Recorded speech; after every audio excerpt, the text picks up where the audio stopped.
and hoodies, but we do have plenty of those, and new designs for that matter. You can also get mugs, and of course our brand new limited Amber Turds stained blanket. That's right, just for your bed or wherever you need it. So head on over to Mixed Tees now and get all your apparel and goodies from Midnight's Edge. Get up, wake up, this is your final warning. It's time for Midnight's Edge in the morning.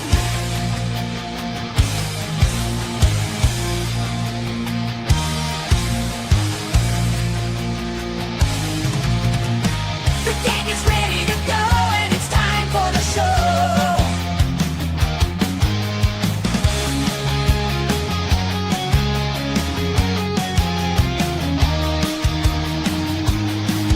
It's time for Midnight's Edge in the morning. It's Wednesday, I think, hump day. Good That morning. sounds about right, yes. Good morning, everybody. Welcome to the program. We've got the boss man, Andre, here. How you doing, Andre? Greetings, I'm excellent. It's hump day. It's Little Saturday, as we call it in my neck of the woods. I like that Always little excellent. Saturday. Yeah. We also have Marvin Montanaro from That Park Place. How you doing? Doing well, doing well. I just got a new washer dryer today, which is one of the most exciting things to happen to me all week. And isn't that more than a little sad? I'm sure your wife is more than pleased. Yes. Yeah. Well, you also have a YouTube channel that if everyone can find the link to in the description. Maybe Yeah. go and check that channel out. That's Well, please do. Yeah, Junie 10 TV. We got a new video up today about The Rock bombing at the box office. Exactly. That may be more exciting than getting a new washer. Indeed. We also have Paul Chato showing off his washer and dryer stacked on each beautiful, other Chato. there because he's just got to show shit off because he's rich. You know, that's funny. I have the pretty much the LG. same ones in my apartment, the one that I'm currently not in. Interesting. Well, we We, just got them, so you know. Yeah. Nice. And I of course, have to we get have, new ones. last but not least, we have Chris Brawley hanging in here from Bleeding Fool. How you doing, buddy? I'm doing great. Wow, I didn't know we had a professional laundress on the panel today. Seriously, Chano. It's all about laundry. I want to send over my my undies, maybe have. Yeah. That's rife with all sorts of innuendo, Chris. Well, that's the thing with Chato. He's not just the local washer. He's also the resident nuclear physicist, marketing guru, animator, game developer and designer, comedian, studio executive. What have I missed? I mean, you keep on just adding to your resume. He's got a for YouTube each channel. new episodes. Yeah, Yeah, yeah, he's also a YouTube YouTuber. And live performer. I remember when the Frantics were at their peak, we would get the odd piece of women's underwear thrown at us on stage. Yeah. Oh, and I forgot. The awkward also part is it was entrepreneur. Paul's mom, but I mean, They were huge. That was family Well, yeah. night. it's family night. Yeah. Glad to be here. Yeah. It's not even Crazy Friday. I feel like Friday. I feel like I want to be crazy. Yeah, it does feel a little like a Friday, although, yeah, no. Only is because he's got a definitely new Wednesday. washer and dryer, or maybe that's Marvin. I'm Marvin. Get that new washer and dryer, man. The first thing you want is for that those undies to get washed and dry. Yeah. We're not getting So the any- app for it though. Anyhow, let's break into these super chats and member chats for the morning. We got Ruby Hoove. He's been here for 16 months. Thank you, Ruby. Wow. And also gifting a membership. Thank you for that. That's very generous of you. The lucky recipient. Hopefully you thanked Ruby for that. Packing Proton sends in 2 and says Mattel Inc.'s deal with Sora V2. Oh, really? Oh, that's Oh. interesting because Disney told them to go screw off when they offered them a revenue sharing thing for using their characters. Yeah. Well, elaborate, everyone who doesn't know. Wow. What is a Sora? Sora is the open AI video AI system. A lot of the AI that you've been seeing floating around over the last week on like X or YouTube or whatnot is coming from Sora version 2. It's fantastic. You're able to use voice. It's able to voice things now. Yep. People are able to. People were able to take characters like SpongeBob and like Disney South characters, Park, and yeah. South Park, I believe they have put in, the cease and desists were probably sent out, and they have put in some guards against that now. Yeah. But for a while, it was just Wild West open season AI stuff, and it was pretty insane what people were creating. But this is so logical, it's insane. I mean, you're talking about a toy company that has got Polly Pockets, Barbie, everything like that. There is a million reasons to stick their little plastic toys into Sora 2, crank out stuff. There's it's Crank not out like vital you're videos keeping to keep their brands relevant. correct, and they can crank out things faster. It fits. They can come up with art styles, and not use not even use voice actors. Nothing. Maybe even use I content. never thought of this, but this is, I hate to say it, is a brilliant move on Mattel's part. Yeah. Is Enon Kreis still the CEO of Mattel? I think he is. I don't follow Mattel. Here's the No, I haven't looked into Mattel for a little while, but last time I checked Enon Kreis, he was the CEO, and he seemed to have some pretty big ideas, and this made him very well be part of it. I mean, so far I'm only seeing quotes from Sam Altman, who is the Sora creator, so to speak, money man. what other? They don't have He-Man, right? Yes, they do. Yeah. He-Man Mattel is does, yeah. Mattel. Yeah. And there's a He-Man movie coming next summer, so that would Trailer's be a good supposedly time for it. leaked, but yeah. The kid playing He-Man looks like Baby Huey. I mean, they own Uno, Barbie, they own Fisher Price, Hot Wheels, Monster High. I mean, they own all kinds of stuff. Well, there's nothing that they have that they couldn't throw at an AI generative system. Yeah. To make stuff. The only thing they would need to hire is script writers, and That's it. That's it. I wouldn't trust AI to create the scripts for them. Although, Oh, wait until Sora Version 4. Well, I think that you're right. They're gonna compete with content like Netflix and others. And be able to do shorts, long form. What Marvin mentioned, South Park being banned. There were people ready to make full episodes, and most of it was trash, but some of it was as good as current, if not better, current South Park. And that just WW Pro has been making some fantastic stuff on Sora 2. Like he made a King of the Hill thing. He made like a whole bunch of different things that he put on the Pro Show yesterday, and like he did like a whole promo for a fake TV show called Woke Goat. And it was like a blue goat that was like correcting everyone about pronouns and stuff. It was really funny. He can do the voices though. He could. Yeah, but I think Sora did the voices in that. Yeah, it does. Yeah. Sora voices. It's amazing. It's amazing. And I think with things like animated stuff, it's much easier. Cheap animation. I mean, look at South Park. That, to me, when somebody first started doing South Park, I thought, well, this makes perfect sense. It looks like little cardboard paper cutouts to begin with. It doesn't have to be, I mean, part of the entire look of South Park was just cheap animation. Well, Flash animation. I think it started with Flash. It did. Yeah, you're right. Construction paper. Yeah. But I bet you could do that with Beavis. You could do it with anything. So, well, they kind of are already, aren't they? Yeah. Yeah. So I let me put this out to you guys. Wait, what? I'm thinking that again, this is almost similar to piracy in the sense that let's say Mattel is able to crank out more stuff than they would otherwise be able to do under a Hollywood or human style model. Therefore, there's not a ton of work lost because the human model was always arduous and took a ton of time. So they're filling in the gaps with stuff that they wouldn't do regardless. So when we talk about piracy, a large percentage of people who pirate stuff would never have bought it to begin with. Right. And then I don't know what the percentage is. Maybe Tom knows what the percentage is. And then you've got a much smaller set of people who just decide that they're putting their wallets in their pockets. So this seems to me like the piracy.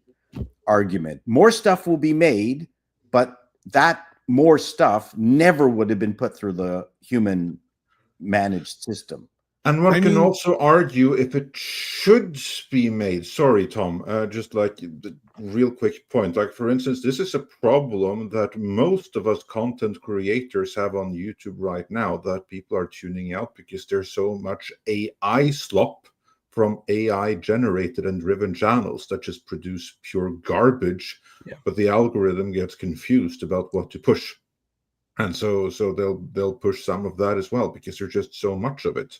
Carry on, Tom. Oh, no, I was going to actually say that, yes, that is mostly true, Paul, but they did find a large percentage of people were samplers. So what they would do is they'd sample a few things, and if they liked something, then they would generally, if they became a fan of it, then they would spend the money on it. Yeah, but And that's where, what they do. yeah. But I mean, you're not wrong. Like, I've also kind of compared this thing with piracy. Because here's my question is how are they going to regulate this thing? Because as of right now, I mean, it's basically set up that anything made with AI is, you can't copyright it, but their characters and their IP is copyrightable. So is that the workaround they got there? Because at this point, I'm sitting here going, okay, fine, make all this stuff with AI, but can you really profit all that much on it, or can you make all that much on it at the end of the day? Mattel can. Yes, they can, and that's my thing. Is I'm sitting here going, okay, so, I mean, is this really going to be the future, or is this just opening a Pandora's box to a whole nother, Both. different kind Yes of thing? and 'Cause, like, yes. Yes. yeah, because we yes. brought this up before, and I've said that the studio's got to get ahead of this thing, or they're going to get left in the dust. Well, And they're- now here's the other thing, though. All the studios are pushing back and trying to tell them, hey, don't use our stuff, don't use our stuff. China is also in the AI race, and China will use their stuff, and there's nothing they can do about it. No, they won't care. Right. They're Well, like, you made it, it's ours now. Yeah. See, that's what I'm saying. That's the other thing is sometimes it becomes property of whatever you use to make it with. Mm. Right. All I can So- see is that this is going to keep more kids and more people who should be outside doing fun things from being outside doing fun things. We're And there's untalented gonna be people more and more outlets. stuff to keep people indoors. Wait a second. Hold on. Oops. Like Yeah, right more now. untalented people outlets. But let's keep moving on here. We got Jeremiah Hembry, who sends in a member chat, says, Tom, I sent you videos on X. I saw them. Two of them were about from old movies from Planet of the Apes. They met people on late night shows, and one with goading Trump. I meant to say Planet of the Apes from the 80s and 70s. The other things was trying to say was Golden Trump. Well, I did see the videos you sent me, and I appreciate that, my friend. And if we have any time to view them later, we will try to. But as you can see, we got a stacked show here today, so we may have to come back to that. But we appreciate the support, Jeremiah. And like I said, I did see those. I love those old classic times when the ape actors would show up on shows with ape makeup on. It was always fun. Someone should do AI Sora Planet of the Apes or Planet of the Eighths. I kind of like that idea too. Give it time. I'm Weed sure comedy? someone will, because this is going to be like the age of fan-made restorations, Yep. among other things.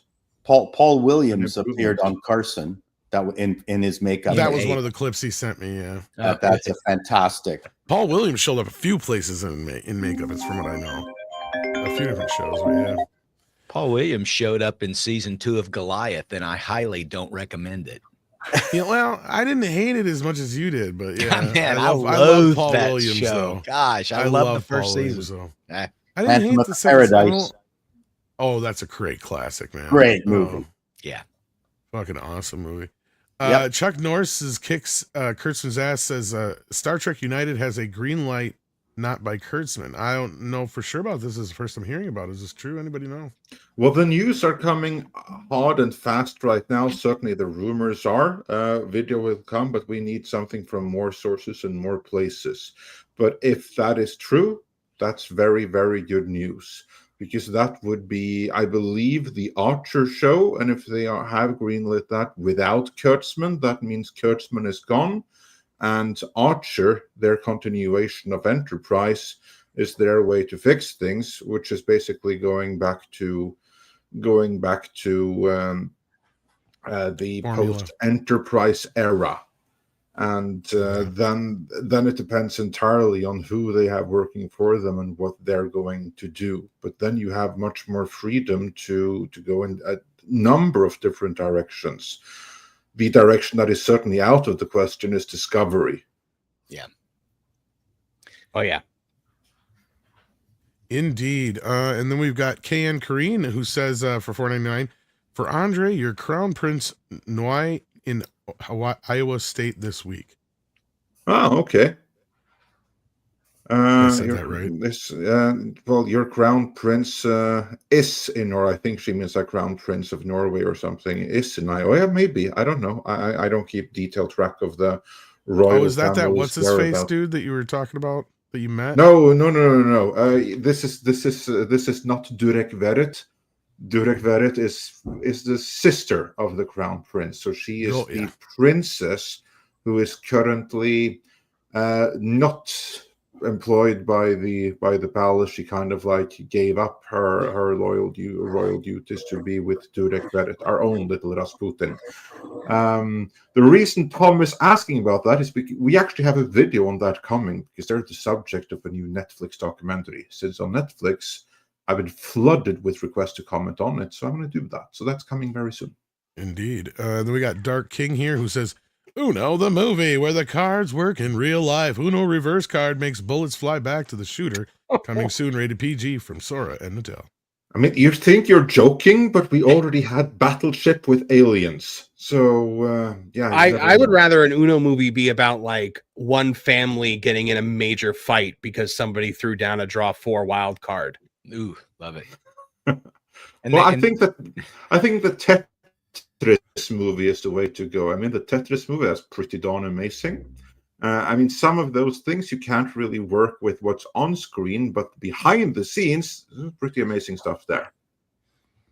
Do a Magic 8 Ball crossover or something. Oh my gosh, Yeah. Magic 8 Ball the movie. It's coming.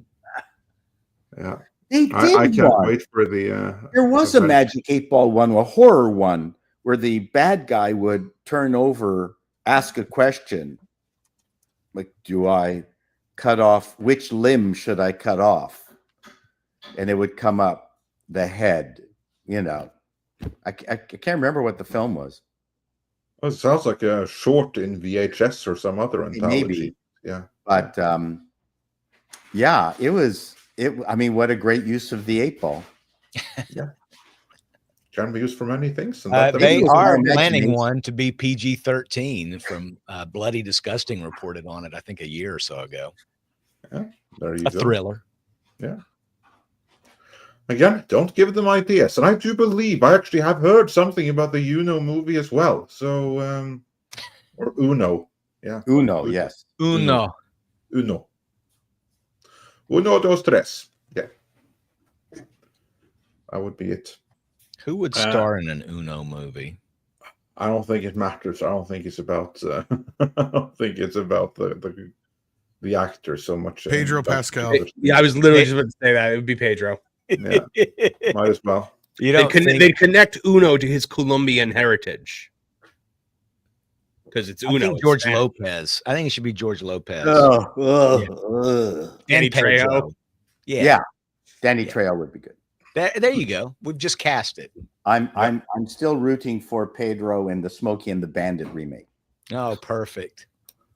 Playing both roles, Both, yes, Smokey and the Bandit. that's right. He looks like I'm Burt referring to Reynolds. Smokey and the Bandit 3, of course. I hate to say Smokey is the it, but Bandit. Pascal looks like Burt Reynolds with that porn stash. He does. Maybe he'll play. He doesn't have his Burt Reynolds in a charisma, though. That's the biopic. problem. I bet you he could pull it off. There's a lot better choices. Oh, than I'm that, sorry. I would think. I'm sorry. Chilean, not Colombian. Yeah. Pedro. Anyhow, let's keep moving on here because Jason Webster sent us in a super chat right at the end of the show last week and said no other choice. Hamnet F1 and Anemone, I think is what it says. Anem1 should win some Academy Award. If not, there's something seriously wrong with the Academy. I don't even know what that last one is. And then Jason Well- sent us in another one too. Yeah, well, there's something wrong with the Academy, no matter how you choose to look at it. But yeah, carry on with this one. I think I mean F1 might get nominated, but it ain't gonna win shit. Probably. It's gonna be a lot like Nosferatu. Man, there was such good camera work though in that movie. It was really well produced. People like it, so it can't win an Academy Award. That's right. And it's Yeah. People liked it and saw it. masculinity. It loses points for toxic masculinity. Yeah, I probably. rewatched Grand Prix, and you'd be surprised at how fantastic the camera work was. That's a good movie. in that old movie. I mean, Yeah. The year that Return of the King won Best Picture, I mean, I don't know, people weren't able to be snooty about the fact that they saw the Best Picture thing when no one else did, because it was a movie that everybody actually saw. So that's why no major movie will ever win Best Picture again. but you can also fault Miramax too.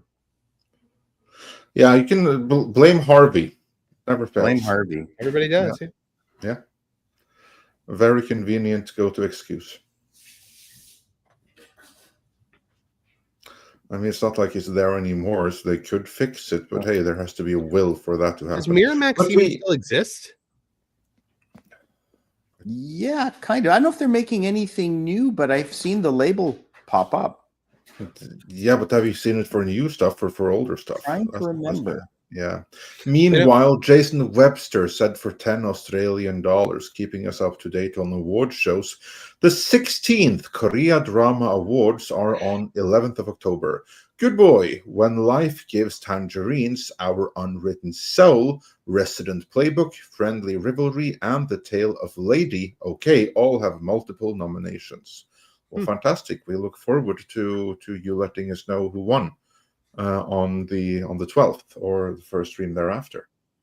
So yeah, that'll be Thank you, that'll be Jason. interesting to see. Yeah. Then we got Chuck Norris kicks Kurtzman's ass again, who says, "Can Sora 2 make 202 He-Man finale episode?" Man, I'm sure it could. 202 finale episode. A new finale episode, I think, of He-Man. Apparently, Well, there already is 2000 series, I think it is. Oh, he means 2002, not 202. Well, then I hope it doesn't just make a final episode. Then you need to make like the final few seasons, because actually there were plans in place for full seasons. And if Sora 2 can make that the rest of the series, I'd be interested in seeing that. That's kind of like the scary thing, because you can do that, then you can do a host of other things. That's what I mean. You're going to have like the fans are going to say, okay, fine, give us the end of Firefly, give us Romance of the Pink Panther, give us 2000 a proper sequel to 2001: A Space Odyssey, do the rest of Arthur C. Clarke's books. When AI gets to the point where it can do that, and it may, you don't need Hollywood anymore. Yep. There's so many things you don't need anymore. I mean, I've heard it before. I don't remember if it was Elon Musk who said it or someone else, but they described like toying and developing AI as conjuring demons. Why would you do it? Yep. I saw something about that yesterday. On that He-Man, that final episode was scripted. So to Paul's point, they could just feed the script and all the previous episodes and say, make it like this, make them talk like this. And Yeah, here's they the can do script. that. Yeah. If you have enough content, you can. You already have a season and a half. Yep. Or you basically have like 39 episodes, I think. Yeah, that's what I mean. I mean, that's quite sufficient. So you could and you have like an outline for where the rest of the series would go. I mean, I'm sure Sora version 5 would have no trouble fleshing that outline out into full scripts and making it all happen. Good. Yeah. Well, to the to his point, the script was written. It was included in, I think, the DVD box set, and it was also adapted into comics. Yeah, but that was just for the season. I'm talking about for the entire yes, series. that was just the final episode, though. Yes, so that was like the next episodes that they had written, but they hadn't scripted. But what I'm talking about is the entire rest of the series, because the series they never finished season 2, but it wasn't supposed to end with season 2. They had outlines ready for seasons 3, 4, and 5, they were going to bring back King Hiss. They're going to do some kind of like thing where some either Man at Arms or King Randor, I don't remember exactly who, was replaced by the Snakes in best Robert E. Howard The Shadow Kingdom style. This is actually something that they did do in the DC comics later on. I think that they took the idea from the 2002 series, and the concept that never really transpired on screen. And then, it was going to be She-Ra, everything. Basically, I think a lot of what they were planning to do actually did go into the DC comic book series. So the outlines exist. They could just make them happen. Interesting. We got a couple more super chats here, and then we'll keep moving along. Jason Webster says, "Guns don't kill people. Apes with guns kill people." Damn dirty ape. You damn dirty apes. Pilgrim Media says the final stage of grief is acceptance, reality of the loss. Well, speaking of grief and loss, Jimmy Kimmel lost a lot of his audience, according to No way. What? Yeah, believe it or not. This champion of free speech, that Park Place did a story of that.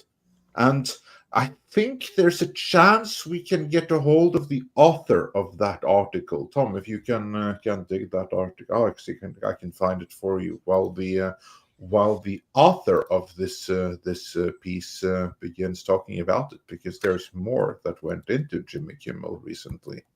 Yeah. But what we have specifically is drops 85% of key viewers. That sounds pretty dramatic, doesn't it? Tom, link is in the private chat. So, This has been a crazy story that I think was one of the more predictable stories that we've covered in recent memory. Everybody was just kind of waiting for this. So when Jimmy Kimmel came back to the airwaves, ABC touted it as this massive triumph because he pulled in 6.3 million viewers on that first night back. And I think they were trying to say, like, look, he's back, he's relevant, he's bigger than ever. But then the cratering immediately started to happen. I mean, he was losing his audience immediately that first week, but now 2 weeks into it, he's lost a devastating 85% of his key audience, and he's pretty much returning to those levels that once had the industry insiders questioning whether the show could survive. So last Thursday, on October 2nd, Jimmy Kimmel Live did 1.9 million total viewers, still up from before he was, suspended for 5 days, but a 71% loss of the total audience of that 6.3 million. Now, when you look at the key advertising demo for late night, which is 25 to 54, Kimmel's show went from 1.7 million viewers from his return to 265,000 people by last Thursday. So that is an 85% decline. And Fox was the ones that broke this. Because if you had typed in Jimmy Kimmel ratings into Google yesterday, you would find the Fox article, you would find our article, but what you'd mostly find were the Hollywood trades and like CNN and all them talking about how Jimmy Kimmel joked in his monologue that he has better ratings than President Trump. Just more, partisan hack smirk comedy. Yeah, that joke did not age well, now did it? It did not. No. So, when you look at ratings, obviously you have to look at the overall ratings, which are very important, but the key advertising demo, that's where they make the most of their money from. Advertisers are not going to line up to sign their name on to a guy that spread misinformation in the wake of a national tragedy, and is bleeding audiences, the audience like this. I mean, 265 in the key demo on a late night television show. That's terrible. And Jimmy Kimmel had already been cratering before that. Like people like Jimmy Fallon and Stephen Colbert, they have terrible ratings, but their terrible ratings have mostly kind of stayed the same recently. Kimmel dropped like a stone from January 2025 to August 2025, lost almost 50% of his audience between those months, which is just laughably terrible. I'm curious. What do you think that would be? Because from January till now, what has happened since then? Obviously, we had, like, did people just give up since Orange Man came into office anyway? Do they no longer believe in the scares? I mean, if things were that horrible, shouldn't they all return? You know, my working theory is that Kamala and Tim Walz turned a lot of people off during the election. The way that they kind of just inserted them in there without being elected, I think a lot of people were turned off by the by the way that they managed that election. And a lot of people kind of turned toward the other side. There is this big walkaway movement from the Democrat Party right now that's going on. And you're starting to see a lot of the country suddenly turn away from woke stuff, away from political stuff. They don't want to hear it anymore. I honestly think they're exhausted by it. And Jimmy Kimmel does nothing but politics. He doesn't even tell jokes. He just sits there and just spouts off hate at half the country. yeah. I mean, I see him the same way as what's this dude on this ultra left wing podcast? Not Hassan the Young Piker. Turks. Well, yeah, kind of Mark like Hassan. Maron? I was thinking. Well, I was thinking someone else. The guy who's with that chick who was humiliated on Ezra? no. Anyway, it doesn't matter. One of those people, like one of those generic talking heads who are just spewing hate and have no real backing of any of their meanings. The There's so Turkish many guy. of them. We No, not Cenk. not Right? No. He's not in that company. I mean, you have to like him, but he's not in that company. Are you talking about Destiny? Destiny, basically not him either, but kind of like Destiny. I see no difference between this guy and Destiny, really. There really is none. Because he's not telling. That's the thing. He's not telling jokes. He's not doing like what Carson would do. He's not focusing on anything other than the president. It's just and with Gutfeld, it's almost it's excusable. Not almost. It is excusable because he's on Fox News, a political channel. The show is a politics show. This is on network television, so it's supposed to be for a more broad audience. Yeah. I remember the name I of the think guy. even liberals, Andre, are turning away from him now. Yeah. Sorry. Sam Cedar. To me, I see no difference between Jimmy Kimmel and Sam Cedar. To me, they're literally the same person. Wow, you've picked an obscure one. I thought I knew them all. Yeah. The Kimmel thing, I mean, we all did videos on it, and I charitably offered my advice as former network, development guy, and said, take this opportunity to finish off the remainder of your run by showing this expanded audience that you're funny. That's it, or attempting to be funny. I'm not going to go into whether he's funny or not. That's a different discussion. But he can be funny. I have seen him being funny, but instead he just decided that as much as he hated Trump before, he's going to hate him more. And this is the ridiculous world we live in. If this was back, again, going back in the network TV days, the execs would say, stop this, Jimmy. We've got advertisers to satisfy. You're out there.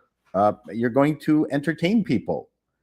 And, back in the day, ABC, the same channel, Joey Bishop, who was a pure entertainer, tanked in late night, and he was gone in 2 years, gone. Whereas Kimmel gets to keep tanking and keeping his job. It's just, we're living in a very weird world. I don't know why they're spending their money the way they're spending it, but nothing is logical anymore. Yeah, no. Well, and you wondered, when did he stop being funny? I think he probably was never funny, but his writers were told to be funny. Now his identity is, I hate Orange Man bad. Yeah. And that's all he is. That's all his writers do. That's why he's no funny. Now we see what he really is, a propagandist. But I think he's going down all guns blazing. I think that's his plan. He doesn't care he's going after Trump in the same way that that former sports announcer went after him and went nuts. Oberman. Keith God, Olbermann, what a yeah. lunatic. Keith What- Oberman went nuts. He's Yeah. a total lunatic. I So, think so I don't see Kimmel the is point of looking this. more and more like Bobby De Niro, even in this picture. Yeah. right? What's Just what's sort the of like- business model here? I think so. What a lost opportunity to get 6 million viewers, right? Most of it obviously was rubbernecking, right? Everybody wanted to see what's he going to say, how's he going to punch back, but he could have had the greatest show ever. Right. And reminded people, oh yeah, I remember when I used to watch the David Letterman show or Conan O'Brien or something, and really had some funny bits and made people go, man, why did I ever stop watching late night TV? But instead, who did he have? Gavin Newsom? Was that his main guest when he came back? I don't think so. I don't think that was. I would love to see the quarter-hour breakdowns for that Yeah. show. But the other thing, there's another thing to mention about this. I don't know if you've been watching the recent videos. I've been watching them at night, but I've been watching the subsequent clips on YouTube. It looks like certain Hollywood performers, some fairly big stars, have been coming onto the show. Maybe they've asked to be on the show to help Jimmy buttress his ratings. And the irony is, it hasn't worked, which is another indictment to the fact that Hollywood has lost its ability to attract an audience. Honestly, I don't think it's the actors themselves. I think it's their agents. You know, the same agents that allegedly came to Bob Iger and demanded that he had to cave and bring Jimmy back, or their clients would no longer work for Disney. And now But there's going to be the lefty actors who are going to go, I'm going to go on and help Jimmy, right? Wouldn't they? Well, sure. Yeah. But that's more kind of what of they them are did gonna- Yeah. And that's where I think they should be called out more. Like they went after Trump and the FCC pretty goddamn hard. But what about all these other people that threatened not to work for Disney? They didn't threaten not to come on Jimmy Kimmel. They threatened not to work for Disney ever again. That is straight up fucking blackmail. And we're talking over 400 fucking actors that signed this goddamn thing. That's why Jimmy Kimmel is on the air. Make no mistake about it. He was only brought back because those people said, we're never going to work for you again if you do this. And it was going to be a PR fucking nightmare for everybody on both ends. That's the only reason they caved. Otherwise, this show was dead in the fucking water, and we all know it. Why? Because the ratings were shit, it was losing money, and it was bleeding the viewers like, you know, a stuffed pig at this point. And this was, they're out. Valiant Renegade was 100% right in his assessment in his tweet. This was their out to get out of this show just like they did with Colbert. They could have sat there and blamed Trump for the next 4 or 5 years about it until everybody forgot about it. Instead, every fucking activist in Hollywood acted like they were better than everybody else and they knew better than everybody else and tried to turn this into a free speech thing when it wasn't about free speech to begin with. It was about fucking lying to the American public. That's what people try to ignore about this entire fucking thing. Excuse my French here, but it just pisses me off when I seen all these fucking actors blackmail Disney into taking this little son of a bitch back. And then they're boo-hoo-hooing in their fucking cereal over it. Good for you, fuckheads. The That's irony what I is say. that they're attacking maybe the most woke studio of the remaining. I know, right? studios. Yeah. And we're just That's- sitting back and that's going, what- go for it. Cancel Disney Plus. Yeah. Sure. Yeah, we had this problem in Ontario where we actually had our semi-socialist government, which we call the NDP, running the province and the province Ontario, which is a huge jurisdiction. And I'll get through this quickly. But because of financial problems, they decided to stay the salaries of the public sector unions, right? So they got so mad to having their wages frozen, which was a responsible thing to do at the time, that they decided to protest the socialist government that they usually supported, and a conservative government came in. So they cut off their noses to spite their face. The left are stupid. They don't know where to fight their battles. Attacking Well, they're not Disney does just not help stupid. the They're also a left. bit evil. Look at what they did. Like, so Kimmel was bleeding viewers before they took him off the air, and I agree with Tom 110% in everything that he said. Look what they did to Roseanne. When Roseanne came back on the air, she had 18 million viewers One of on the network biggest television, reboots. Yeah, it was one and of the they biggest never reboots, brought her yeah. back. Yeah, nobody went to bat for Roseanne. Roseanne told a crass joke. Jimmy Kimmel lied on network television about a national tragedy. That's the difference. Everyone wants to say it's because he made controversial comments. No, he lied. That's the thing. It was misinformation. And Megyn Kelly said she thinks it was willful disinformation. And I'm tempted to agree with that as well. Yeah, because it was the same narrative that they'd been running with all weekend until the truth finally got out there. Yeah. And the fact that he was still doing that on what was it, Tuesday night, I think was when the show aired. After that following weekend, we already knew all this stuff. That's what everybody was trying to say. And then they still tried to pin it on Trump and the FCC. And as far as we know, nobody made any phone calls to anybody, right? Like I think isn't even Carr supposed to be testifying in front of Congress or whatever about this whole stupid fucking thing? Yeah, we read an article about that this morning. Marvin, tell us about that. You wrote an article about that too. So apparently Chairman Carr is going to be testifying before Congress in regards to the Jimmy Kimmel situation, because and it's interesting because the person that called him to testify was Ted Cruz, who is a Republican. So I'm just looking through the article that I have here on it. This is why I was curious, because I don't think that the Democrats are in a position to call anyone to do anything right now, are they? No. The only thing they can do, yeah, sure, they have like the power to say no and refuse to sign things and shut down the government. They can do that, but they can't launch any investigations or anything like that. Not with the way the petitions in the various houses are right now. So what Carr did was he made a statement on a podcast where he said, when we see stuff like this, we can do this the easy way or the hard way. These companies can find ways to change conduct on Kimmel, or there's going to be additional work for the FCC ahead. He's talking about the willful spread of misinformation is what he's talking about. He's not talking about making jokes about the president, and that's how everyone took it. But and what he's also saying, and this cannot be stressed enough, is to enforce the rules that they already have in place, which haven't changed since Biden, but that weren't enforced under Biden, or selectively non-enforced. I think it might be a better way to put it. It's probably worth mentioning, too, that ABC, Disney, they're still trying to rehab Jimmy. I don't think they've given up on him because he was just one of the hosts on Monday Night Football during the halftime show on ESPN. So he's out there. They're still trying to make him a thing. I think it's just funny that nobody cares. Nobody wants to go there. Nobody wants to watch the show. You had your pop. You popped one last pop. You'll never get another one. You might hit half those numbers for your final episode, I guess. I just wish he would go away. So the interesting thing with Ted Cruz is, so he said after Carr's comment that he said, I think it's unbelievably dangerous for government to put itself in the position of saying we're going to decide what speech we like and when we don't.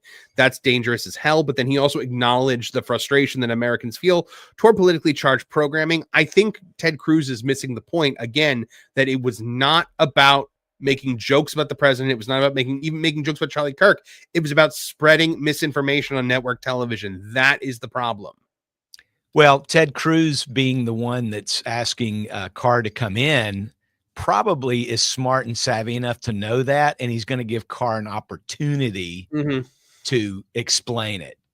That's what I think too. That actually may be the best way to shut down any conspiracy theories and to remove Jimmy Kimmel's status as this martyr for free speech, when he is absolutely no such thing. He's the worst possible martyr for that, because he's the one who celebrates whenever someone he disagrees with end up canceled. Roseanne. Whether it be Roseanne, that was prime example, but also Tucker Carlson and so many others. He just flat out celebrates when they are removed. So this guy, as a freedom of speech advocate, is completely ridiculous. Only thing he is an advocate of is pushing disinformation about political opponents, and that's it. You're right. Yeah. So no surprise there. Yeah.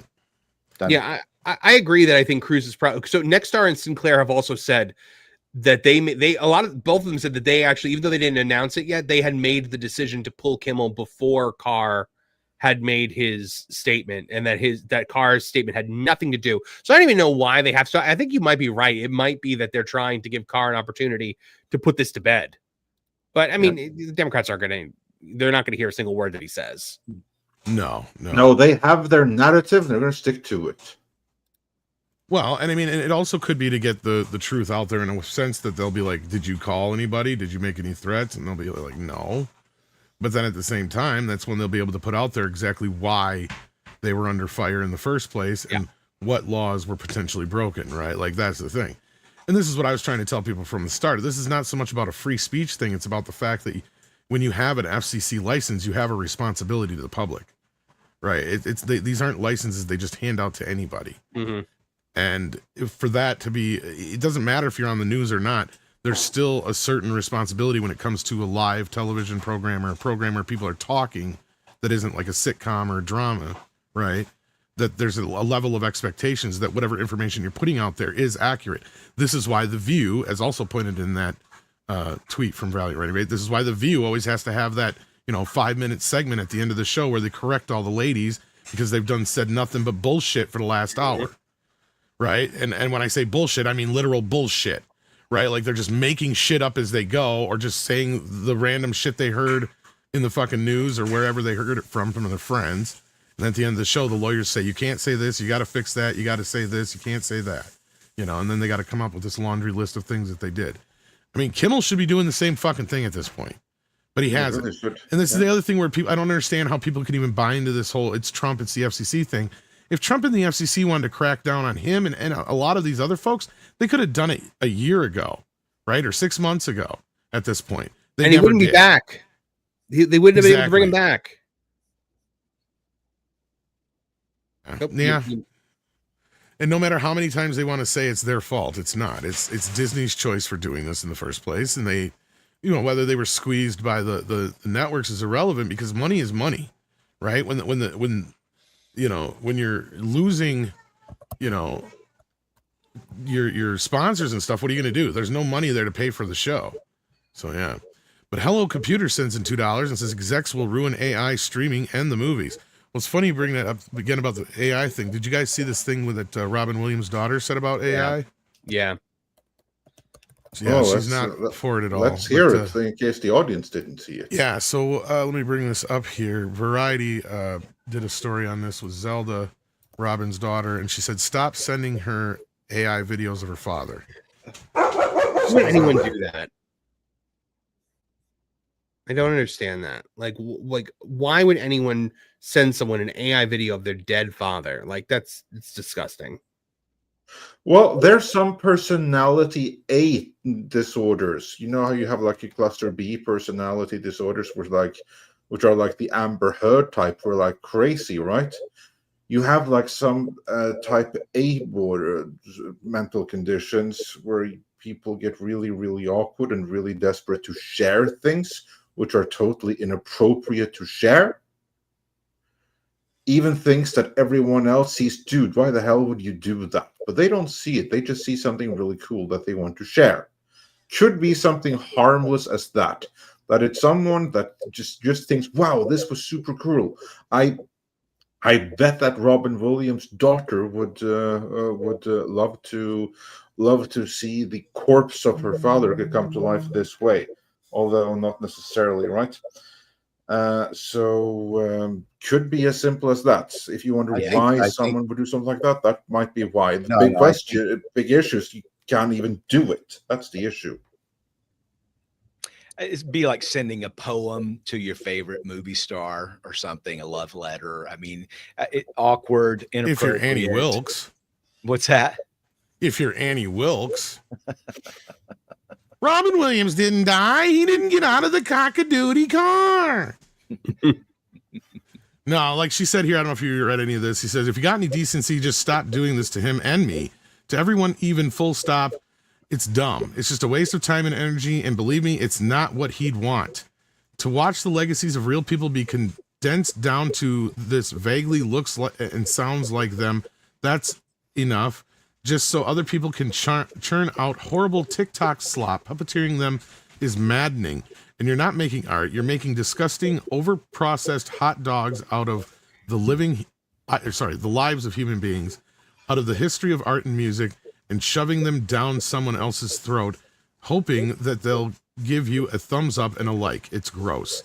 And for the love of everything, stop calling it the future. AI is just badly recycling and regurgitating the past to be reconsumed. You are taking in the human centipede of content, and from the very, very end of the line, all while the folks in front laugh and laugh and consume and consume. She's not wrong. No. Like, yeah, this last part here, especially stuff that we've all said in some way, shape, or form. But there's a problem that the brand is no longer owned by the original creator. No brand is.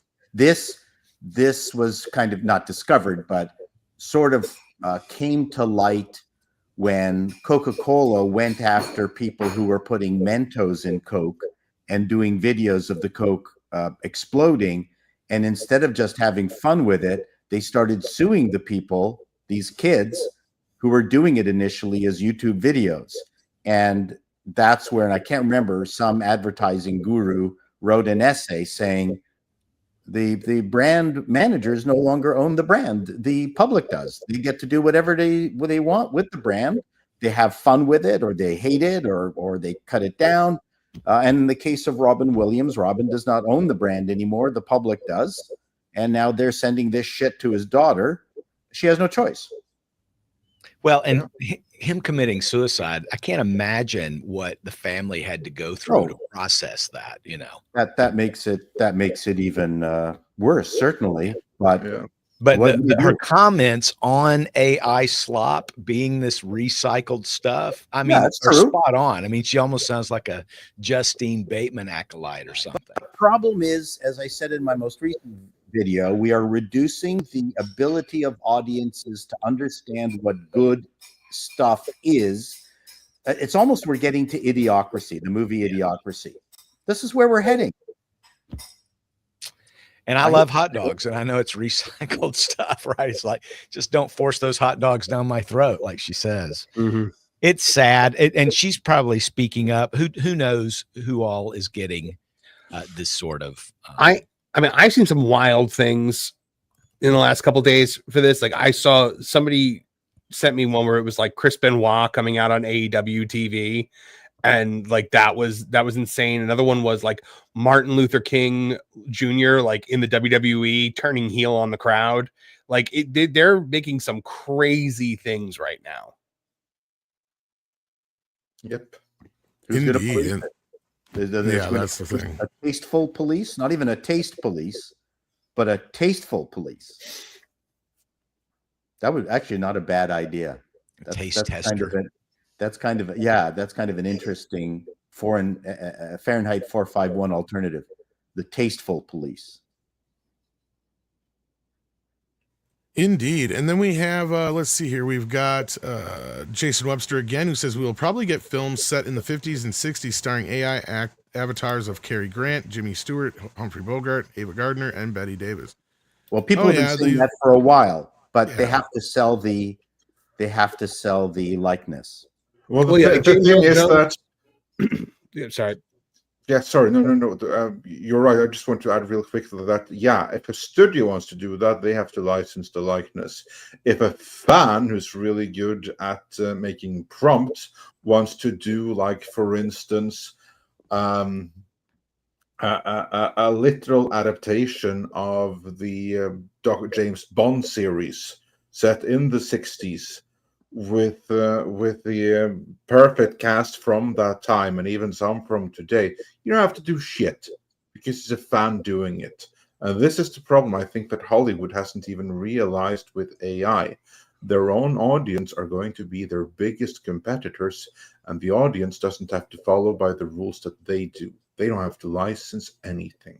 But anyway, sorry, Marvin, carry on, because you were saying. I was just going to say that the James Earl Jones apparently had signed his likeness or his voice likeness rights over to Disney before he died. But this is kind of the future thing. Yeah, that a lot of these actors and musicians are basically selling themselves, their whole selves, as an IP. But no, Yeah, there's well, no- but if it means his family continues to make money after he dies, then maybe that's. I mean, he's he's actually saying yes, you can do this. Cary Grant can't say yes to this. Like Betty Davis can't say yes to this. So with James Earl Jones, I think what they're doing is they're taking like Hayden Christensen's performance and they're just altering his voice to be James Earl Jones's voice.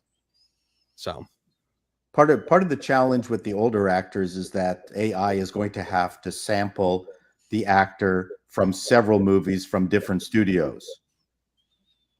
And then well, how do you slice that up for copyright? and that's something I've brought up before too, and I know other people have too. Is that's the biggest thing here is what is being used to create these AIs in the first place? Who owns it? Right, because that's where Suno's facing their lawsuit, or they were facing a lawsuit. I don't know if they settled it or not, but that was the whole thing, is that they had to basically admit that the music they were using as a basis for their programming or to train their AI was the music that's out there, right? Copyrightable music. So that's the big question here, is who's going to own what to be able to use this stuff.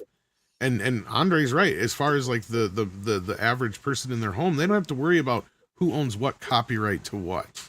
Right, because we talked about He-Man and She-Ra earlier. Well, technically, for all intent and purposes, they are separate licenses, and it's kind of a mountain of legal bullshit to get them together.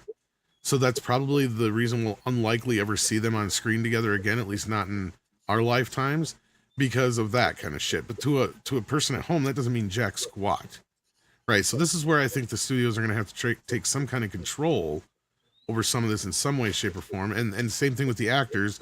In controlling their actual image, right? Like I think Zelda Williams has every right in the world to say this about her father. Especially if she's the executor of his estate, then she has a legal ramification. Remember George Carlin's daughter? What was it? 2 years ago, 3 years ago now that did that, when somebody Something came like up that, with an AI George Carlin's special, and they went after them for that too. That's what I think is going to have to happen, and the reason they were able to do that is that they were using the old George Carlin stand-up bits that were technically copyrightable.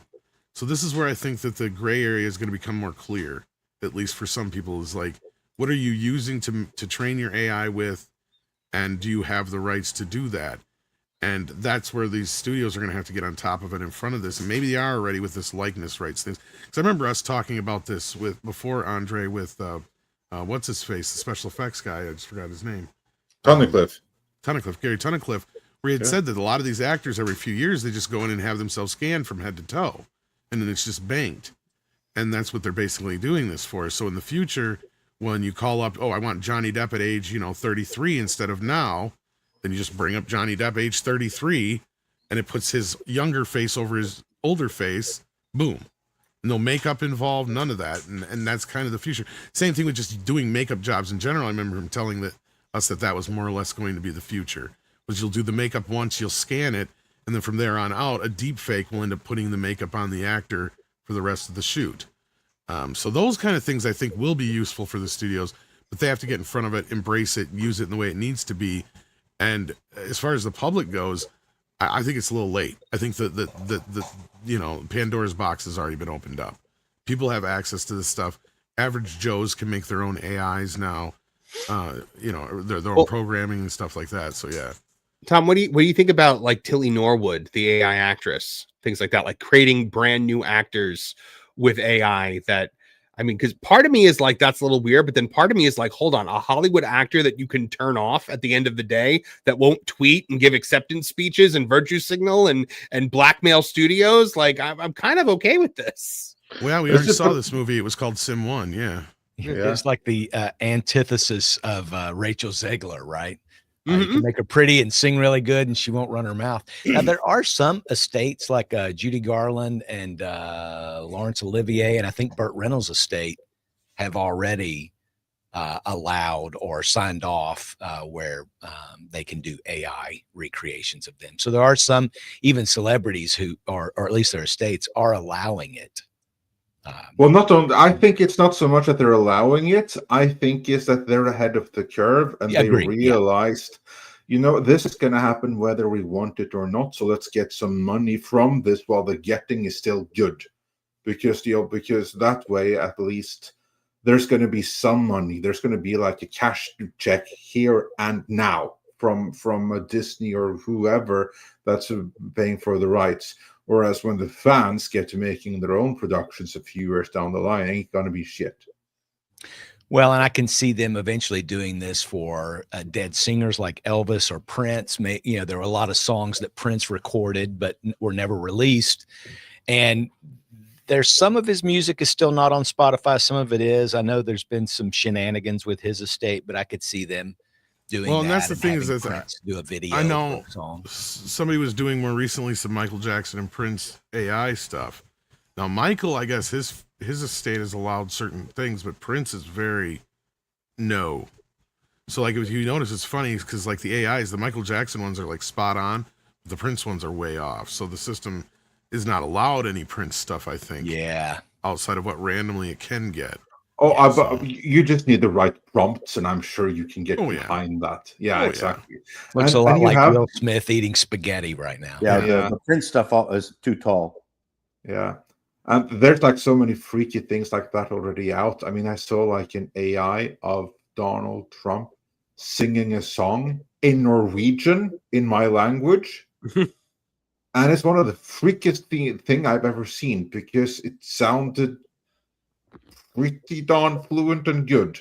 It kind of sounded like my uncle's. That was even more freaky. My concern is that this is all going to be fine in memer land, but as someone who read 1,200 scripts during his tenure as head of TV comedy, and if I had turned down all of them, I would have had 100% perfect career.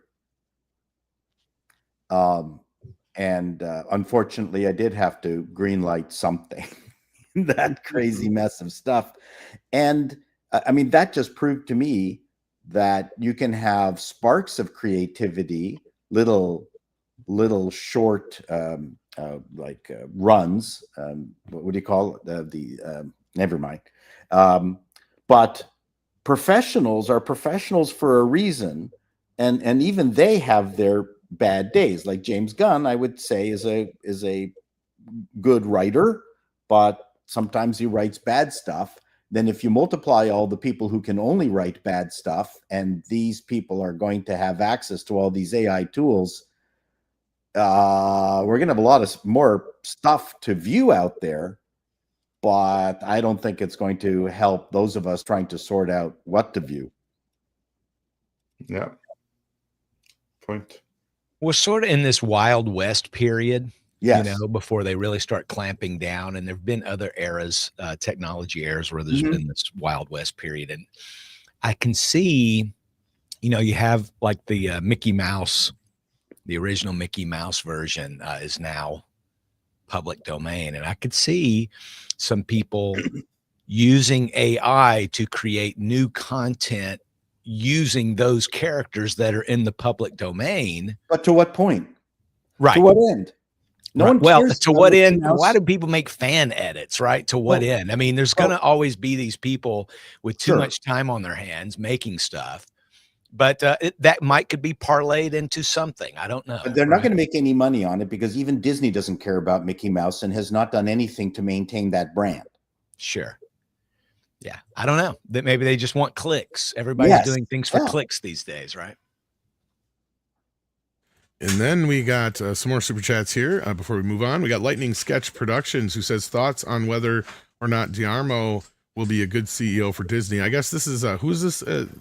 Tomorrow, Josh Tomorrow. Josh Yeah. Tomorrow, yeah, he's the head of Yeah. parks right now. He looks like he's going to be the heir apparent, mostly because Dana Walden's pretty much been disqualified because of her friendship with Kamala Harris, because I think they think Trump will bring the hammer down on them if Kamala's bestie gets the CEO spot. He couldn't do much worse than Bob Iger. He's a snake in human clothing. So I don't think it'll be much. I don't think it'll be much better. I think he's a Bob Iger guy. I think he's just going to move ahead. There have been rumors that Josh Tomorrow's not like really down with Bob Iger's regime and he's going to change things. I'll believe it when I see it. I don't think Bob Iger is handing the reins to anyone that is not going to be a Bob Iger clone. Yeah, is it Bob Iger who is handing the reins over? How much influence does he have? He definitely has influence over it. Yeah, He's being that's selected by a understood. committee that's being run by, I forget the name of the guy. He was a big banking guy who oversaw CEO transition there as well. But Yes, I know who you mean. Yeah, I forgot the name of it. Did a video on him. Yeah. He's the head of some big banking thing. Yeah. Yeah, so it's not Bob's full-on decision, but the board listens to Bob Iger pretty Yeah. much. The Disney board is in his pocket, so he's going to have a say in his replacement. And that's very bad. I agree with you completely. First of all, it's a good thing that it's not Dana Walden, because Dana Walden would run the company even further into the ground that it already is. So good thing it's not her. At the same time, you need someone who can pull it out of the gutter. Now, I personally, I don't think that Josh D'Amato is the guy, and very much so because of how you said, anyone who is going to be appointed for the CEO by Bob Iger and by Bob Iger's board and this commission, which is looking for a new CEO, which is headed by all of Bob Iger's friends. They're looking for a new Bob Iger.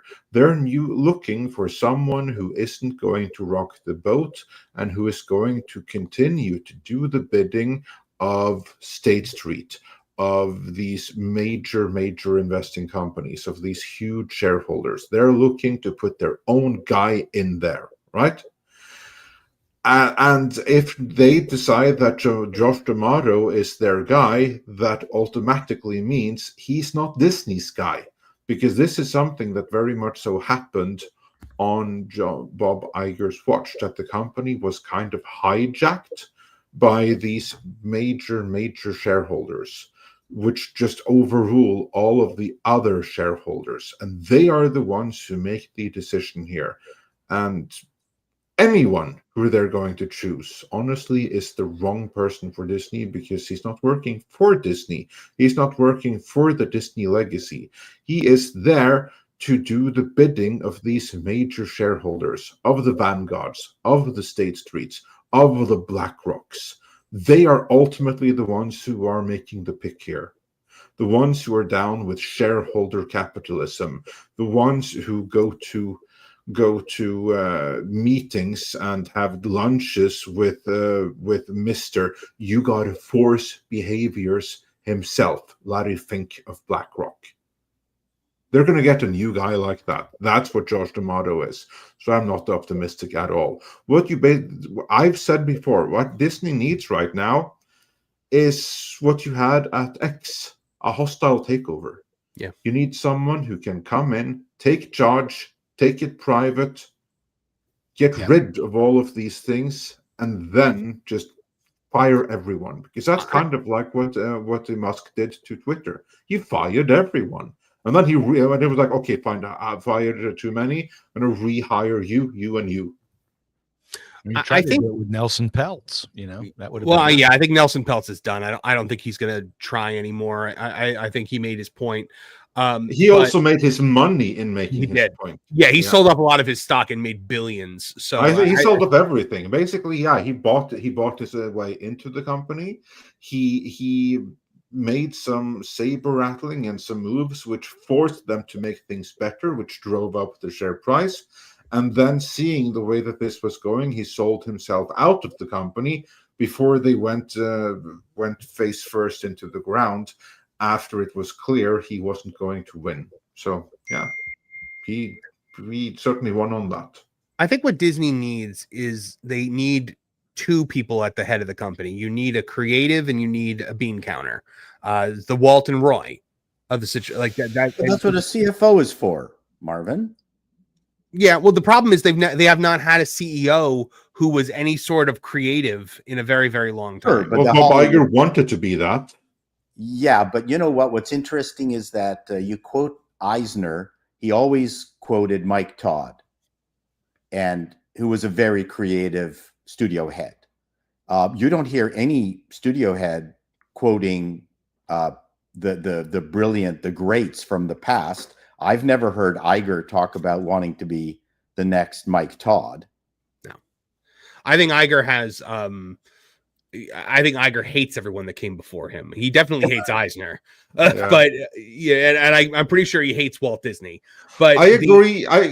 Sorry, carry on. No. That was pretty much the point that I was. Oh, everyone hates everybody on that level, Marvin. Don't. Yeah. I mean, Katzenberg hated Eisner for being, overlooked for the head of Disney. I mean, everyone hates everybody. I mean, that's not, well. I think that Bob Iger doesn't so much want to be the next of anyone else, of any other past great CEO. He wants future CEOs to want to be the next Bob Iger. Yeah, he's all about legacy. I mean, there's like the Michael Eisner building was dedicated by Bob Iger, and the Bob Iger building was also dedicated by Bob Iger.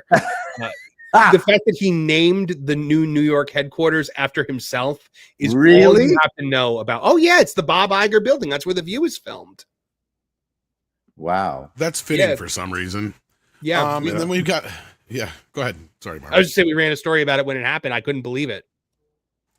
Flying Blind on a Rocket Cycle sends in a super sticker with a Shiba dog saying, hiya. Well, hiya to you. Pack Proton says, sent you some fun AI, sending you some AI fun on Tweety. Uno, the movie trailer, Skeletor gives life advice, and Three Stooges try to buy a 4K TV.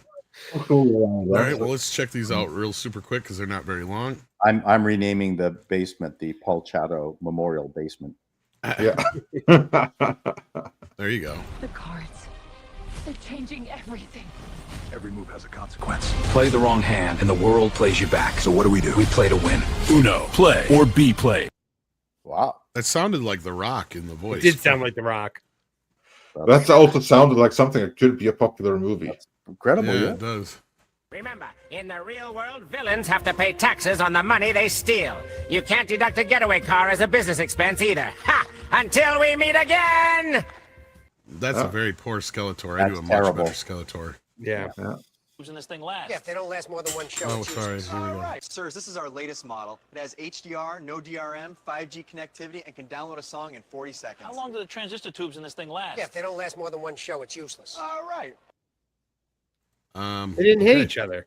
Yeah, not only that, it's like the movie This version is of the them, not movie the original. Stooges. Yeah. Yeah. Terrible. Did you see the movie, The Three Stooges? Yeah, it was piss poor. I It loved had it. Jack from Will and Grace in it. I wasn't going to say it. And who was that? Was that Shemp or who? Curly? That was Who Mo. That was was supposed to be third Mo. one? Yeah. No, Mo was I'm up sorry. front. You guys Who was actually standing liked that behind Three them? Stooges movie? What the f? Yeah, I do. I love it. I think it's hilarious. But in my defense, I have never ever seen the original Three Stooges. Oh, I knew of the original. It's too bad Andre had to leave us and go back to his home planet. Anyhow, no, like what the fuck? It was okay, I but think it's hilarious. I love it. I can see it say appealing that, to someone who never saw the original. I can- Exactly. And I'm the first to admit that. Not It's the originals. We have a yearly summer show that ends the summer called the Canadian National Exhibition. And back in the day, in the 60s, the remaining Three Stooges would show up every single year to make an appearance on stage, and the audience just loved them. It was great. Yeah. Now they always got a replacement for the Three Stooges were kind of like the first Spinal Tap in that they always lost Curly. There was always Shemp or somebody who was replacing the third. yeah, Curly Joe or what was the other one? Shemp, yeah. Well, no, Shemp was actually the OG, and then he came back after Curly got sick. But then they had Curly Joe, and they had some other Curly stand-in. And then they had a good-looking guy. Yeah. Well, and the funny thing, the sad part I should say about that is when those guys were doing those appearances, that's the only money they were making.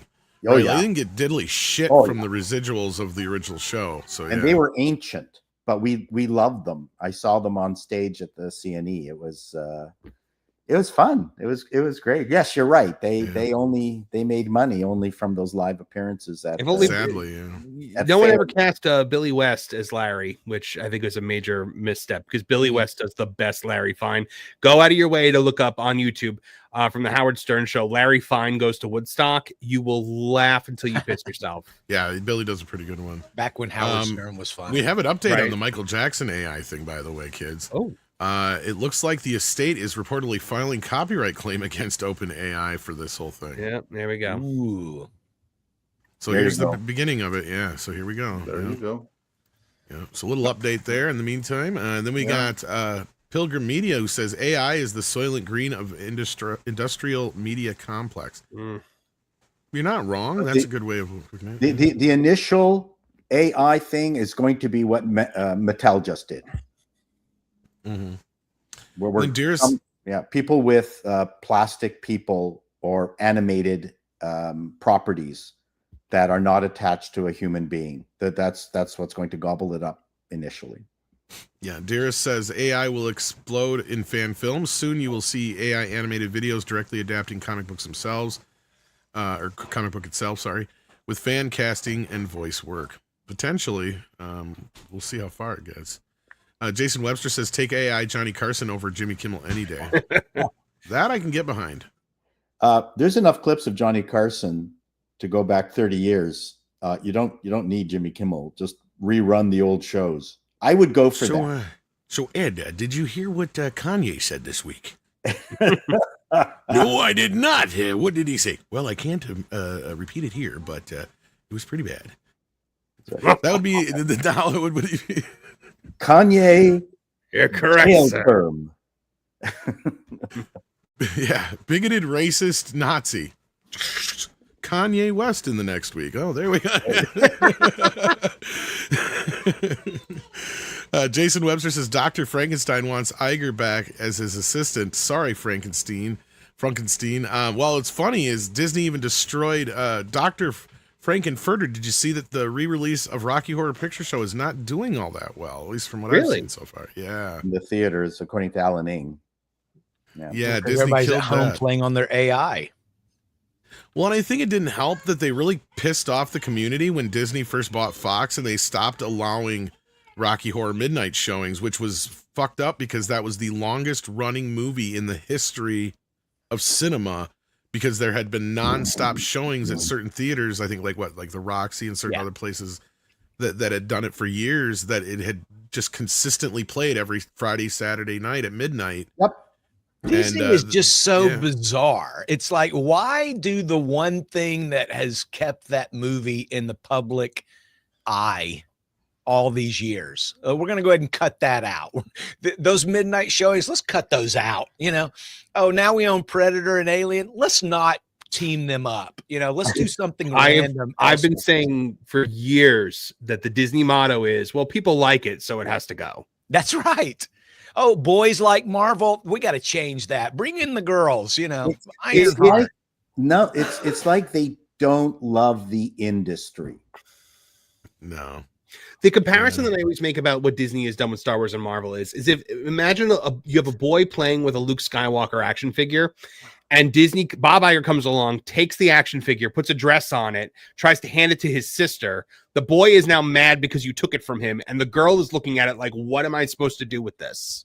Yeah. Which is sad because that's exactly, we've seen this play out in history and they could have learned from this, as we pointed out in our Masters of the Universe. Yeah, video especially. Problem is no institutional memory. Yeah, no institutional memory. Well, they're still fighting these... about that to this day. That's the other problem. Yeah, but also when you have like CEOs coming and going, they're not there long enough to remember the lessons that they should have learned because they all got replaced. No one can oh wait, this was tried before and it went to hell. So maybe not do that again on my watch. Well, they've forgotten that they're in the fun business. It kind of reminds me of the era in General Motors time when they had the Cadillac Cimarron. Now, this might not ring any bells for you guys. It was just the worst piece of crap car General Motors ever made. And it was their attempt to make a small, compact competitor to the BMW 3 Series. But they based it on the, Chevy Citation or some nonsense. And it was a joke car, but it was at the nadir of General Motors when no one there actually loved cars. Yeah. And then slowly General Motors started bringing back people who loved racing and cars and engines that made loud noises. Horsepower. Horsepower, things like that. And you got the Corvette and the Camaro. Everything was coming back. Even Cadillac was resurrected. And Disney feels like the same. It doesn't. It's like a company making Cadillac Cimarrons. So where's the movies that actually represent fun and their past and passion for the creative business? I'm not seeing that. Even, it's not just the mega corporations, though. I mean, how about that distressing news? There are other beloved properties that are being trashed. Mel Brooks just handed Young Frankenstein over to Taika Waititi to do a TV show, a prequel or sequel, I think. After he handed Spaceballs over to Josh Gad. Oh my gosh. Yeah. I mean, come on. Wasn't History of the World Part 2 enough? Terrible. It should have been enough. So, I mean, there's plenty of bad decisions to go around, but there sure are a lot of them. Yeah. And some are worse than others. Yeah. You saying that you were not familiar with the original Three Stooges, Andre? No. Here's the thing. I am familiar with them from reputation, from references other places. Yeah. I know that there's shrimp and there's fake shrimp or whatever the hell. Shrimp. Yeah, there you go. Not a fish dish. Fine. Anyway, I just saw that in the credits of various Sam Raimi movies and stuff like that. So, I know of them through pop culture references. But the first iterations of the Three Stooges I ever saw myself was actually the movie remake. And I have to say, I thought that remake was pretty hilarious. But I know that I would probably have been offended by it if I had been familiar with the original. But seeing as I am not, I kind of liked it. Right. Yeah. Well, I wonder if that's going to happen with Taika Waititi's Young Frankenstein. Maybe people will not have seen the original and think, oh, this is pretty good. Wow. Okay. Yeah, I never saw the original. That happened. That's his best chance of success. I'm going to be a heretic here, and I'm going to say I think he's going to do a good job with it. He did good with What We Do in the Shadows. I'll give him that. Yeah. I just wish that he could have done the Incal from Alejandro Jodorowsky, because he actually was announced to do that several years ago. Jodorowsky himself did your video praising him, saying how excited he was for it. And I think he would have done really good with that. I mean, that's right up his alley. But this stuff that he has done instead has not always been. I'll tell you what, though, there's a couple of Three Stooges classics you have to see. One of them is Disorder in the Court. That is probably the funniest one of all time. Then you got to see also Men in Black and The Plumbing We Will Go. Those three are definite ones you got to see for sure. There's a handful of other greats, but those are ones that are like must see. Well, they cranked out a shit ton of shorts. They even remade some of their shorts. That's the thing. But those few that I mentioned right there are probably the top fan favorites. But the short remakes were what they did in Hollywood, because Max Sennett did that technique where he had a bunch of stock gags back in the silent movie days, and he would pair up new comedians, film them rehashing all the stuff that other comedians already did, all the slapstick, the long piece of wood that would slap people into the back of the head, things like that. So I'm not surprised that the Three Stooges rehashed their old stuff. Oh yeah, no, and yeah, it's just all that their shorts were just rehashing their old vaudeville acts anyway. So I mean, really, and then in Pack and Proton says was able to do Conan meets He-Man on Grok Image. I think I saw you post that. Yeah, I did see that. That was pretty cool. Yeah. And then we got Maximum Overdrive, who sends in 5. It says AI is amazing. It managed to construct Andre. It's so real. Have a great show, right? Andre is AI according to some. Yeah. Pack and Proton says I prefer the original Stooges, but I also liked the movie remake. I'm not shitting on it. The OG is the OG. I mean, this is all there is. Pack and Proton says at me, no home video then. If you got new Stooge, why not remake older skits young audiences didn't see? Well, it's a great way of saving money when you can't actually see the original. Because it's easy to get spoiled today if you want, you can see pretty much everything if you're willing to. It's getting more difficult now. In the age of streaming, it's getting more difficult. But there was a time where you could find like the full catalogs of everything. And then it's easy to like take for granted that it's always been that way, but it wasn't.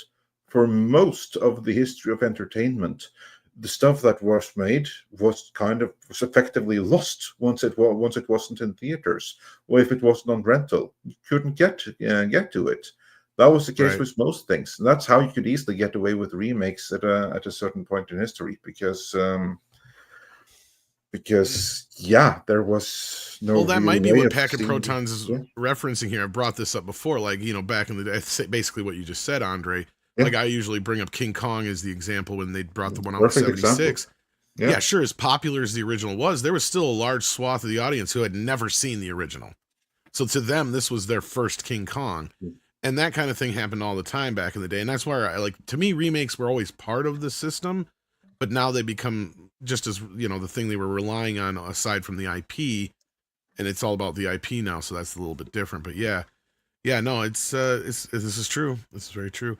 And with that, I think we're caught up on the super chats, but we did have one more story about Cracker Barrel. What's going on there? They fired the marketing agent. No surprise there. Yeah, the consulting firm that was hired to oversee their their rebrand has been let go by Cracker Barrel. So that has been a interesting, if predictable, thing. But the thing with Cracker Barrel that I think is very interesting to look at is everyone but the CEO is having consequences for this. Everyone but Julie Fels-Massino. They just reworked all of their management. They're getting rid of the PR firm. Everyone is taking the blame for this, but the person who should be blamed for this is Taco Julie. Well, she has white privilege, so she can't get fired. White It's privilege. it's in the private chat, Tom, if you want to bring it up on screen. Yeah. Profit was the name of that firm. Yeah. Yes, Profit. And this to me is like it's a sad story, and something that sometimes happens when you have like a CEO that really gets heavily behind the push up a new direction, is even responsible for it, and then washes their hands of it and blames someone else when it goes to hell. Yeah. And I'm honestly surprised that the board went for this, because honestly, this CEO needed So they to allowed her to go kill the after witnesses, is what you're saying? Kind of, yeah. I hope no one misses the irony, though, that this firm was called Profit. They made no profit. They were unable very to good profits. Prophesy. Yeah, not very good profits. Exactly. Now, I had heard, and I could not find corroboration of this, but that Profit had also worked with Bud Light.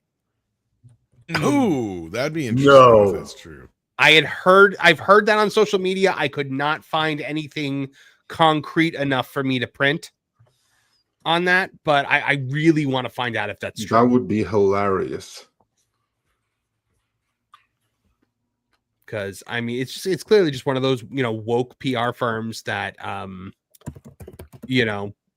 come out of the woodwork to tell companies what they should do, and it's completely disassociated from what the public actually wants, especially a public with somebody commented on this article, and I thought it was a brilliant observation, was, well, in a sense they actually did help Cracker Barrel because they showed them what their audience actually wants. They just had to lose almost $100 million to do it. So Marvin, using our friend ChatGPT, asking that question, did Profit work on Bud Light? It says there's no information available that they worked specifically for Bud Light, but if you look at the Profit client list, it included AB InBev. Yeah, I'm getting similar. I got a similar thing here. Same thing. Did not work directly with Bud Light brand in the U.S.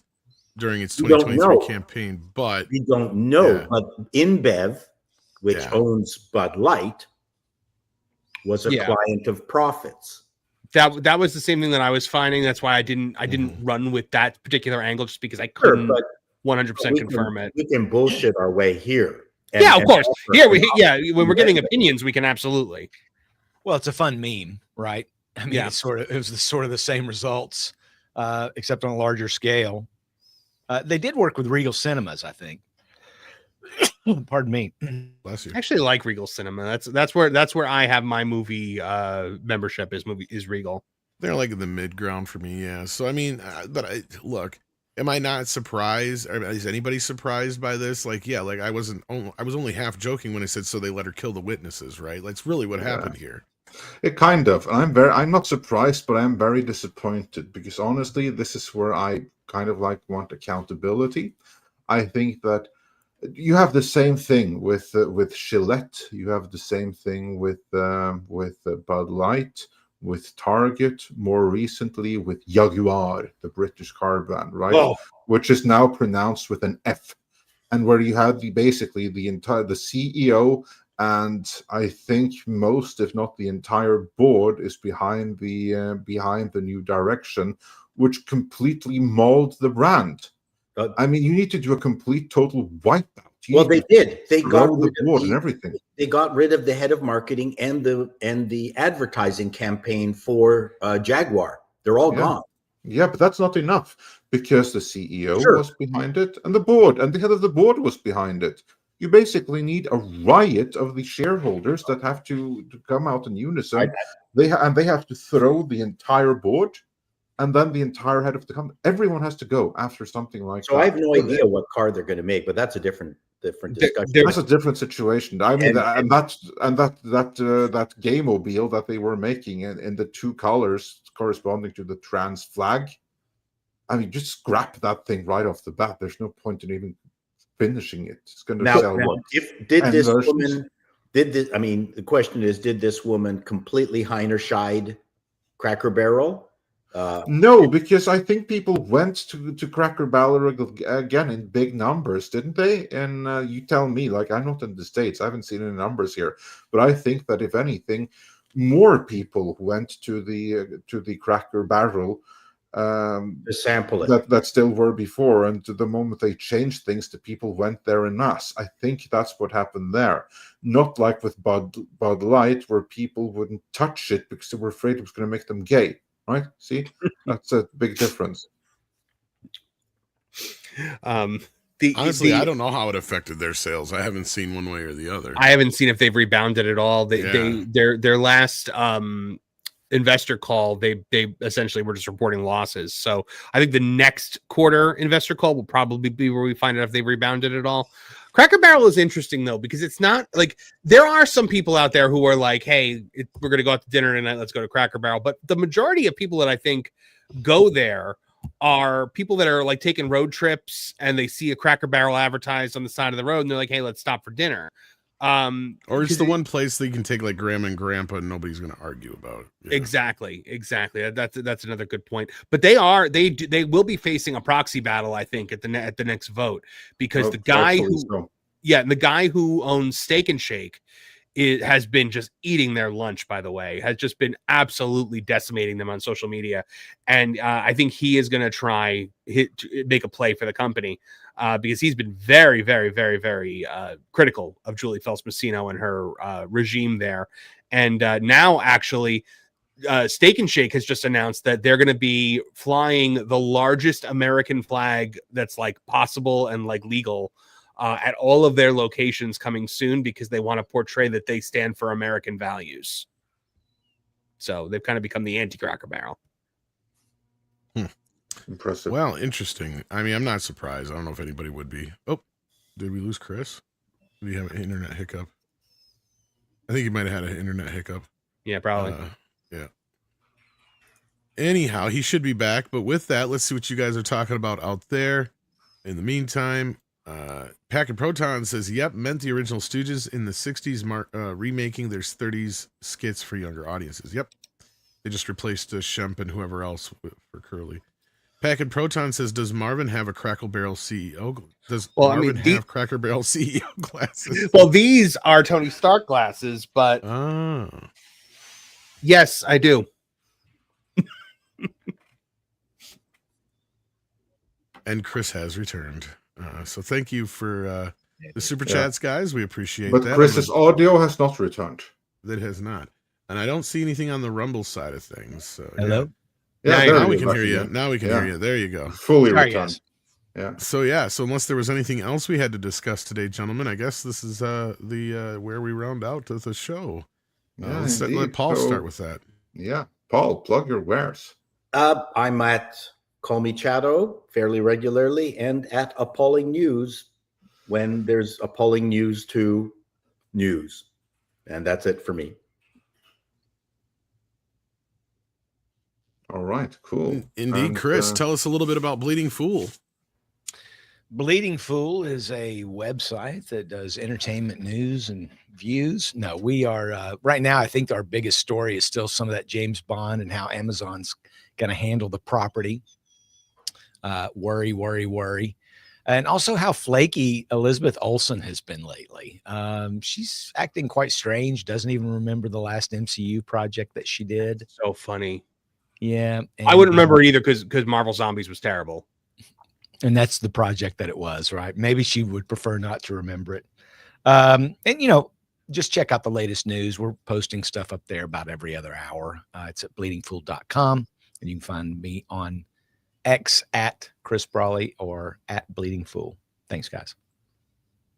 Brilliant. We also have Marvin. Go ahead and plug that Park Place, Marvin. Sure. You can go to thatparkplace.com for all your news on movies, TV, video games, theme parks, stuff like that. I also have my YouTube channel, Tooneytown TV, which is we have a new video up this morning about The Rock bombing at the box office, and The Rock is not giving me very good box office numbers this morning based on the numbers I'm seeing.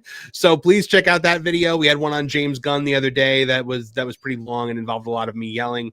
But we also do Marvin Movie Monster in the morning on Mondays, Wednesdays, and Fridays at 9 a.m. Eastern Standard Time.